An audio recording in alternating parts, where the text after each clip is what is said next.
Hello friends, welcome to my channel. Hello Priya. இன்னைக்கு video நம்ம என்ன பார்க்க போகிறோம்னு பார்த்தீங்கன்னா, சூப்பரான ரசம் தாங்க.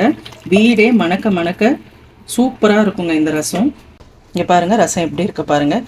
என்னங்க ரசம் என்ன செய்கிறது பெரிய விஷயமா அப்படின்னு கேட்டிங்கன்னா, ஆமாங்க, நம்ம எப்போ ரசம் வச்சாலும் எப்போயாவது ஒரு தடவை நல்லா வரும், ஒரு தடவை சொதப்பிடுங்க. ஆனால் இந்த ரசம் சூப்பராக இருக்குங்க. நான் சொல்கிற மெஷர்மெண்ட்டில் நீங்கள் அப்படியே செஞ்சிங்கன்னா ரசம் வேறு லெவலில் இருக்குங்க டேஸ்ட்டு. ஸோ கண்டிப்பாக ட்ரை பண்ணுங்கள். இது வரைக்கும் சேனலை சப்ஸ்கிரைப் பண்ணாதவங்க சப்ஸ்கிரைப் பண்ணுங்கள். நாம் இதை எப்படி பண்ணுறதுன்னு பார்த்துடலாம். இப்போ ரசம் வைக்கிறதுக்கு ஃபஸ்ட்டு இது மாதிரி ஒரு மிக்சி ஜார் எடுத்துக்கலாங்க. அதில் ஒரு ஸ்பூன் தனியா, அதாவது கொத்தமல்லி விதைகள், கூடவே 1.5 ஸ்பூன் ஜீரகம், 1 ஸ்பூன் மிளகு, வெந்தயம் இது மாதிரி ஒரு 4-5 மட்டும் சேர்த்துக்கோங்க. ரொம்ப சேர்த்திங்கன்னா கசக்கும். இந்த மாதிரி சேர்க்கறதுனால ரசம் நல்லா வாசமாக இருக்கும். அதுக்காகத்தான் நம்ம வெந்தயம் ஆட் பண்ணுறோம். இப்போ ஒரு 5 பல்லு பூண்டு இதில் சேர்த்துக்கலாங்க. கூடவே ஒரு காஞ்ச மிளகாயும் சேர்த்துக்கலாங்க. இப்போ இதை கொரகொரப்பாக அரைச்சி எடுத்துகிட்டு வந்துடலாங்க. இப்போ பாருங்கள், இந்த மாதிரி கொரகொரப்பாக அரைச்சி எடுத்துக்கணுங்க. கண்டிப்பாக நைஸாக அரைச்சிடாதீங்க. நைஸாக அரைச்சிங்கன்னா ரசம் நல்லாவே இருக்காது. ரசத்துக்கு எப்பயுமே கொரகொரப்பாக தான் அரைக்கணும். ஸோ இந்த மாதிரி அரைச்சி எடுத்துக்கலாங்க. இப்போ நான் ஒரு பவுலில் ஒரு லெமன் சைஸ் அளவுக்கு புளியை ஊற வச்சு வச்சுருக்கேங்க. அதை நல்லா கரைச்சிக்கலாம். இப்போ பாருங்கள், நல்லா கரைச்சிட்டு இது மாதிரி சக்கையெல்லாம் புளிஞ்சு எடுத்துடலாங்க. இப்போ இதுலேயே நம்ம ஒரு தக்காளி ஆட் பண்ணிக்கலாங்க.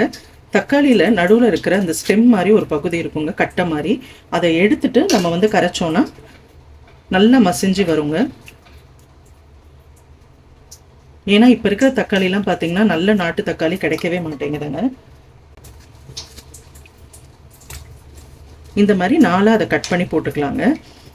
இப்போ இந்த மாதிரி கருவேப்பிலையை கையிலேயே கொஞ்சமாக இப்படி பிச்சு சேர்த்துக்கலாங்க. அதில் கொத்தமல்லி இலைகள், அதையும் நம்ம கையிலேயே இந்த மாதிரி பிச்சு போட்டுடலாங்க. இப்போ இதை நல்லா கரைச்சிக்கலாங்க. இப்போ தக்காளி, கொத்தமல்லி, கருவேப்பிலை எல்லாத்தையும் சேர்த்து நீங்கள் கையில் நல்லா இது மாதிரி பிசைஞ்சு விடும்போது ரசம் ரொம்ப மணமாக இருக்குங்க.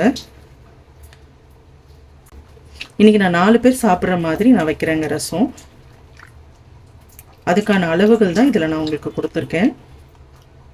இது மாதிரி நல்லா பிசைஞ்சு விட்டுடலாங்க. பிசைஞ்சு விட்டுட்டு இது கூடவே கொஞ்சமாக மஞ்சத்தூள் ஆட் பண்ணிக்கலாங்க. தேவையான உப்பையும் ஆட் பண்ணிடலாங்க. அவ்வளோதாங்க. இப்போ இதை கரைச்சி ரெடி பண்ணியாச்சு. இப்போ நம்ம தாளிச்சுக்கலாங்க. இந்த மாதிரி ஒரு பேன் வச்சுக்கலாங்க. அதில் கொஞ்சமாக எண்ணெய் விட்டுக்கலாம். எண்ணெய் சூடானதும் கொஞ்சமாக கடுகு போட்டுக்கலாங்க. கடுகு பொரிஞ்சதும் கொஞ்சமாக கருவேப்பிலை, கூடவே 2 காஞ்ச மிளகாய், ஒரு பச்சை மிளகாயை இது மாதிரி நீளமாக கட் பண்ணி வச்சுருக்கேங்க, அதை ஆட் பண்ணிக்கலாம். இப்போ நம்ம அரைச்சி வச்ச மசாலா இருக்கு இல்லைங்களா, அதை ஆட் பண்ணிக்கலாங்க. மசாலா போட்டு ரொம்ப நேரம் அடுப்பில் இருக்கக்கூடாதுங்க. சும்மா ஒரு கிளறிட்டு ஆஃப் பண்ணிடலாங்க. ரொம்ப நேரம் வதக்குனீங்கன்னா ரசத்தோட டேஸ்ட்டே போயிடுங்க. இப்போ இதில் நம்ம கலந்து வச்சிருக்கிற ரச தண்ணியை ஊற்றிக்கலாங்க. ரச தண்ணியை ஆட் பண்ணிட்டு கொஞ்சமாக பெருங்காயத்தூள் சேர்த்துக்கலாங்க. பெருங்காயத்தூள் ரொம்ப கம்மியாக சேர்க்கணுங்க. நிறைய போட்டுட்டிங்கன்னா ரசம் கசக்கும். இப்போ பெருங்காயத்தூள் சேர்த்ததும் ஒரே ஒரு கிண்டு இது மாதிரி கிண்டி விட்டுட்டு ஸ்டவ்வை கம்ப்ளீட்டாக சிம்மில் போட்டுட்டு அந்த சிம்லையே தக்காளி எல்லாம் வெந்து மேலே நுரக்கட்டி வருங்க. அது வரைக்கும் நம்ம கிளறவே கூடாதுங்க. இப்போ பாருங்கள், ரசம் நல்லா நுரக்கட்டி வருது பார்த்தீங்களா. இந்த மாதிரி நல்லா சிம்லையே உள்ள நல்லா சூடேறி நுரக்கட்டி வருங்க. இப்போ ஏதோ ஒரு இடத்துல கொதி வருங்க.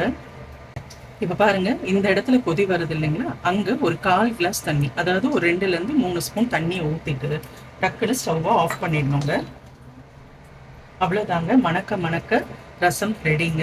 இப்போ கடைசியாக பொடியாக கட் பண்ணி வச்சுருக்கிற கொத்தமல்லியை மேலே தூவி விட்டால் மணக்க மணக்க சூப்பரான ரசம் ரெடிங்க. இந்த ரசம் நீங்கள் பண்ணும்போதே வீடே மணக்குங்க. அந்த அளவுக்கு சூப்பராக இருக்குங்க. ரொம்ப பர்ஃபெக்டான ஒரு ரசங்க. நான் சொன்ன அதே குவான்டிட்டியில் நீங்கள் போட்டு பண்ணிங்கன்னா கண்டிப்பாக ரசம் வேறு லெவலில் இருக்குங்க டேஸ்ட்டு. ஸோ கண்டிப்பாக ட்ரை பண்ணுங்கள். ட்ரை பண்ணி பார்த்துட்டு எப்படி இருந்ததுன்னு சொல்லி கமெண்ட்டில் சொல்லுங்கள். வீடியோ பிடிச்சிருந்தா ஒரு லைக் போடுங்க. இது வரைக்கும் சேனலை சப்ஸ்கிரைப் பண்ணாதவங்க சப்ஸ்கிரைப் பண்ணுங்கள். நம்ம அடுத்த வீடியோவில் சந்திக்கலாம்.